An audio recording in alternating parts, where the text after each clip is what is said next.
మహాగణాధిపతయే నమః. శ్రీ గురుభ్యో నమః. రమణాశ్రమ లేఖలు. రచన సూరినాగమ్మ గారు. లేఖ సంఖ్య 24. జంట పావురాలు. 17/1/1946. 1945 సెప్టెంబర్లోనో అక్టోబర్లోనో ఒక ఉదయం బెంగుళూరు ప్రాంతం నుంచి వచ్చిన వెంకటస్వామి నాయుడు అనే ఒక భక్తుడు 2 పావురాలను తెచ్చి ఆశ్రమంలో అర్పించాడు. భగవానులది చూసి సరిసరి పిల్లులు మొదలైనవి బాధించకుండా కాపాడాలి కదా, వాటికెవరు పోషణ చేస్తారు? పంజరం కావాలి, ఆహారం పెట్టాలి, ఇదంతా ఎవరు చేస్తారిక్కడ? వారే తీసుకుపోవటం మంచిది అన్నారు. కావలసిన ఏర్పాట్లన్నీ చేస్తామని, ఆశ్రమంలోనే వాటిని ఉంచవలసిందని చెప్పి వారా జంట పావురాలను తెచ్చి స్వామి ఒడిలోనే పెట్టారు. భగవాన్ అత్యంత వాత్సల్యపూరితులై వాటిని చేరతీసి, రండమ్మా రండి, పోరా మీరు, ఇక్కడే ఉండిపోతారా? ఉండండమ్మా ఉండండి, పంజరం వస్తోంది అని చేతితో నిమురుతూ ఆదరంతో ఆ రెంటిని లాలించేసరికి అవి కదలక మెదలక సమాధిస్థుల వలె నిమీలిత నేత్రాలతో అలాగే నిలిచిపోయినవి. భగవానులను వాటిని ఒడిలోనే ఉంచుకొని నిమరటం చాలించి నిశ్చల సమాధినిష్ఠులై ఆ జంట పావురాలను కృపాదృక్కులతో అవలోకిస్తూ పలక్కుండా కూర్చున్నారు. ఆశ్రమంలో ఉన్న భక్తులు పంజరం ఎక్కడున్నదని వెతికి తెచ్చేసరికి దాదాపు 1 గంట పట్టింది. చిత్రమేమంటే ఈ గంటసేపు ఆ పావురాలు కదలక మెదలక భగవాన్ ఒడిలో సమాధిస్థులకు యోగిద్వయమో అన్నట్లు కూర్చున్నవి. వాటి భాగ్యం ఏమని చెప్పాలి? ఆ మహాన్మహుడు తన అంకపీఠం ముందు ఉంచుకొని లాలించి హస్తదీక్షయా అన్నట్లు శిరస్సు మొదలు చిరుపాదం వరకు చేతితో నిమిరి చలనరహితమైన ఆనందానుభూతిని అందచేశారంటే తొలినోము ఫలం కాక మరేమనాలి? అదే కాదు సుమా, పంజరం వచ్చిన తరువాత ఆ పావురాలను చేతితో నిమురుతూ బుజ్జగించి, పోండమ్మా పోండి, పంజరంలో భద్రంగా ఉండండని చెప్పి పంపి, భాగవతంలో అవధూత యదు సంవాద ఘట్టంలో చెప్పిన గురుపరంపరలో పావురాలు ఒకటి అని చెప్పారు భగవాన్. ఎప్పుడో ఆ కథ చదివిన జ్ఞప్తి ఉంది. ఆ పావురాలు ఒళ్ళో ఉండగానే ఒక భక్తుడు వచ్చి ఇదేమి అని అడిగితే, ఏమో వచ్చారు వారు, పోరట, ఇక్కడే ఉంటారట, ఉన్న సంసారం చాలక ఇదొకటి వచ్చింది అన్నారు భగవాన్ బంధరహితమైన బాధ్యత వహిస్తూ. అన్నా, ఈ సంఘటనలన్నీ చూస్తూ ఉంటే ఎంతో చిత్రంగా ఉంటుంది. పూర్వం భరత చక్రవర్తి సర్వసంగ పరిత్యాగి అయి అడవిలో ఘోర తపస్సు చేసి కూడా చరమదశలో పెంపుడు జింక మీద తలపు కలుగుట వల్ల జింకగా పుట్టాడట. ఇంకా వేదాంత శాస్త్రంలోనూ భారత భాగవతాల్లోనూ పురాణాల్లోనూ ఇలాంటి కథలెన్నో ఉన్నాయి. ఏ జీవి కానీ కర్మవశేషం అనుభవించటానికే నా దగ్గరకు వస్తుంది కనుక వేటిని రాకుండా నిషేధించవద్దని భగవాన్ చెప్పి ఉన్నారు కదా. ఆ పావురాలను చూస్తే తపోభంగమైన ఏ పుణ్యాత్ములో అనిపించింది. కాకుంటే అనన్య దుర్లభమైన శ్రీవారి అంకపీఠం ఎలా లభిస్తుంది? భాగవతంలో పంచమస్కందంలో ఒక పద్యం ఉంది. ఏమంటే, భారతవర్ష జంతువుల భాగ్యములేమని చెప్పవచ్చు, ఈ భారతవర్షమందు హరిఫల్మరుబట్టుచు జీవకోటికిన్ ధీరత తోడతత్వముపదేశము చేయుచు జల్మి చేయుచున్ ఆరయా బాంధవాకృత కృతార్థుల చేయుచునుండునెంతయున్. చూడు, దానికిది తార్కాణం కదూ, ఏమంటావు? ఇక సెలవు. స్వస్తి. లేఖ సంఖ్య 25. చిరుతపులి పిల్లలు. 18/1/1946. దాదాపు 1 సంవత్సరానికి ముందు ఎవరో చిరుతపులి పిల్లలను రెండింటిని పెంచుతూ భగవాన్ సన్నిధికి తీసుకొచ్చారు.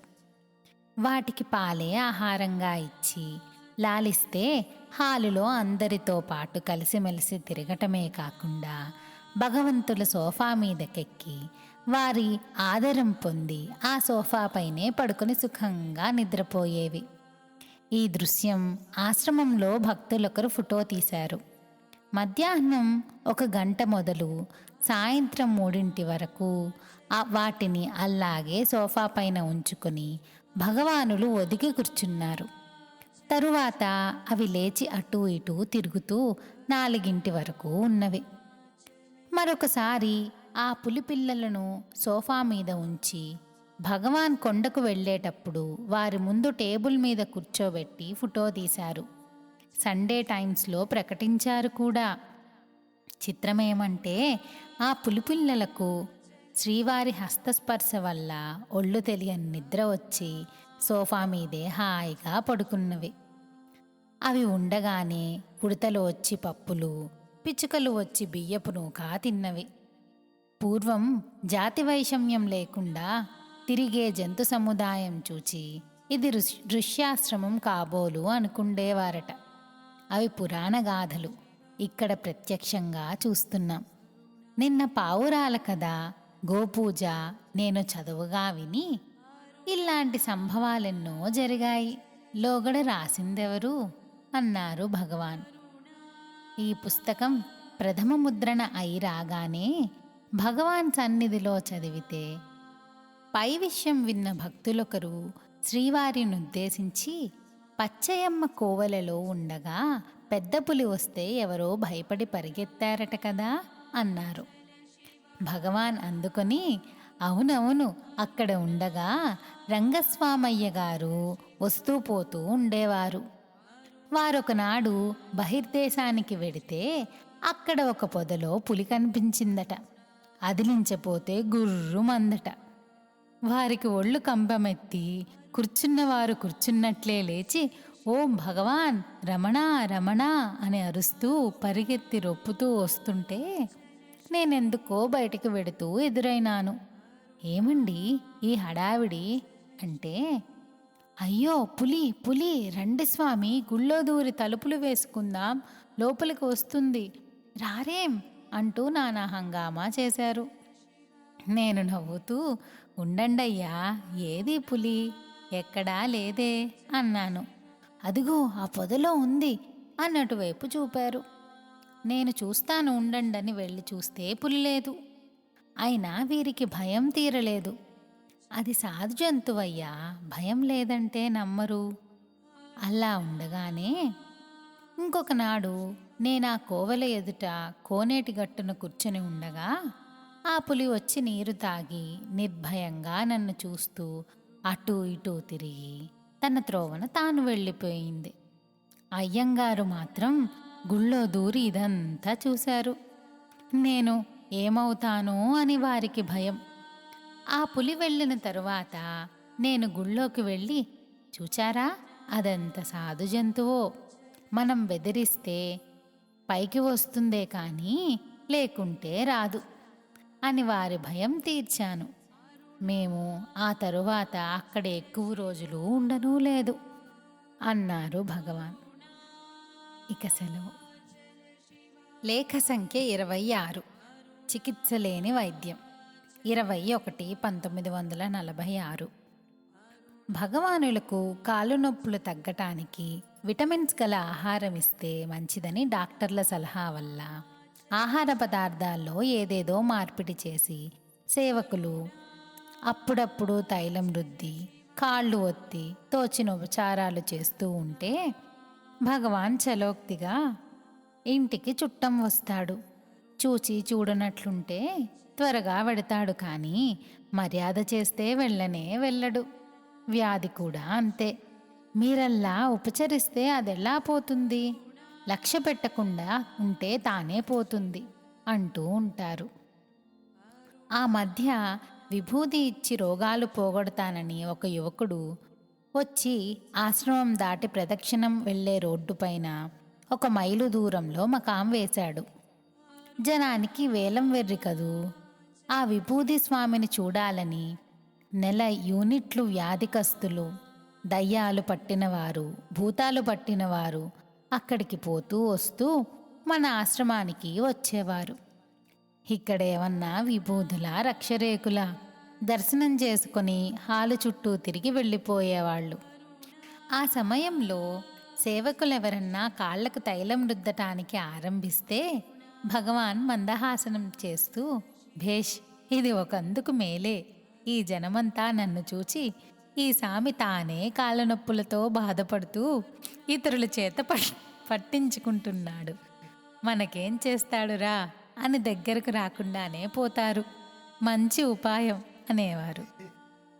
4 రోజుల క్రితం విటమిన్ ఆహారం ఎక్కువ కావటం వల్లనూ, విటమిన్ ఇంజెక్షన్ల వల్లనూ ఒకరు మరణించారన్న వార్త పేపర్లో చదివి అక్కడున్న డాక్టర్లందర్నీ పిలిచి చూపించారు భగవాన్. మర్నాడు మరొక పేపర్లో వచ్చింది. మళ్ళీ చూపి 2 ఏళ్ల నుంచి నాకు విటమిన్ ఆహారం అంటూ ఏమేమో చేస్తున్నారు. అది చాలక ఇంజెక్షన్లు కూడా ఇవ్వాలని చూచారు. ఇది చూడండి ఏమైందో అని చిన్నపిల్లాడల్లే అనటం ప్రారంభించారు. బాలుని గతిని, ఉన్మత్తుని భంగిమను పరమయోగి ఆనందించున్ అన్నట్లుగా తాము సర్వజ్ఞులమయ్యు తెలియని వారి వలె ప్రవర్తిస్తారు. తలచుకుంటే ఒక్క క్షణంలో అన్ని వ్యాధులు నివృత్తి చేయలేరా, చేసుకోలేరా? ఎవరో చూచుకుంటారులెమ్మని వదిలివేస్తారు. దేహం నాది అని లేనందున. 2-3 ఏళ్లకు ముందు శ్రీవారి శరీరానికి పచ్చకామెర్లు వచ్చినప్పుడు అన్నమంటే అసహ్యం తోచింది. దాదాపు 1 వారం 10 రోజులు వరిపేలాలే ఆహారంగా పుచ్చుకున్నారు.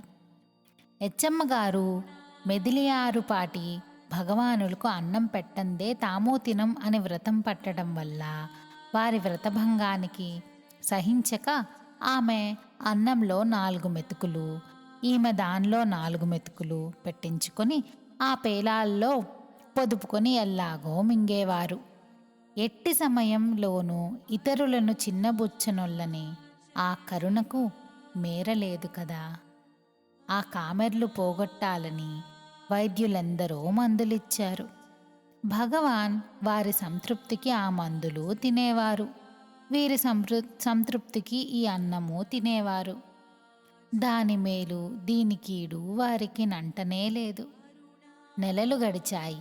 మద్రాసు నుంచి పెద్ద డాక్టర్లను రప్పించారు. ఫలితం మామూలే. అందరినీ రానిచ్చి అన్ని మందులు కానిచ్చి చిట్ట చివరకు తామే సొంటి, పిప్పిళ్ళు ఇత్యాదులతో వైద్యం చేసుకున్నట్లు నటించి క్షణంలో మాయం చేసుకున్నారా కామర్లను. ఎలా పోయిందని ఇప్పుడెవరన్నా అడగండి చూద్దాం. ఇక సెలవు.